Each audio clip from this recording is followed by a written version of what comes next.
మేమైతే కొంతమందిమైతే ఆషాఢ పౌర్ణమి రోజు పర్లాకిండి రథయాత్రకి వెళ్ళాము. అదే లాస్ట్ డే అనమాట రథయాత్ర. సో క్రౌడ్ అయితే చాలా ఎక్కువగా ఉన్నారు.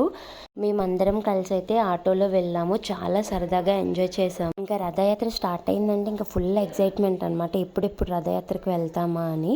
ఒక 5 to 6 టైమ్స్ అయితే రథయాత్ర కంపల్సరీ వెళ్తాం. మా హస్బెండ్ ఉంటే రోజు తప్పించి రోజు బైక్ మీద వెళ్ళిపోయే వాళ్ళం. ఇంకా రథయాత్ర లాస్ట్ డే అంటే ఎవరు వెళ్ళకుండా ఉంటాం చెప్పండి రథయాత్రకి. సో మేమందరం అయితే స్టార్ట్ అయిపోయాము రథయాత్ర చూడడానికి. ఆ రోజు లాస్ట్ డే కాబట్టి ఫుల్ క్రౌడ్ అయితే ఉంది. అక్కడ క్యూట్ కీ చైన్, పింగాణి బొమ్మలు, ఇంకా అమ్మాయిల కోసం అయితే rubber bands, nail polish, stickers, clutchers, variety ఇవన్నీ భలే అయితే ఉంటాయి.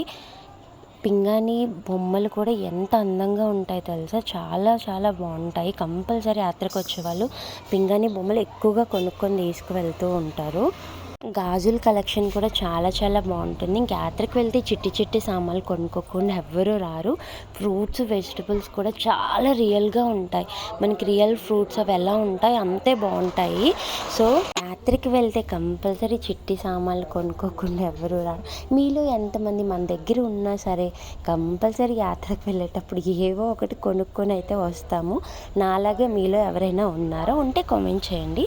యాత్రకు వెళ్ళి రైడ్స్ ఎక్కకుండా ఎలా వస్తుంటాం చెప్పండి. మేము టోర్నడో ఇంకా డ్రాగన్ అయితే ఎక్కాము. చాలా బాగుంది ఎక్స్పీరియన్స్. టోర్నడో చాలా బాగుంది, ఉయ్యాలు ఊగినట్టే ఉంది. చాలా బాగా ఎంజాయ్ చేసాము. మీలో ఎంతమంది యాత్రకు వెళ్ళారు, యాత్రకు వెళ్ళి ఏ రైడ్స్ ఎక్కారో కామెంట్ అయితే చేయండి. మేమైతే చాలా బాగా ఎంజాయ్ చేసాం. పర్లాకిండి రథయాత్ర అయితే చాలా బాగా జరిగింది. మా వీడియో నచ్చినట్లయితే like, share and comment. Follow for more videos.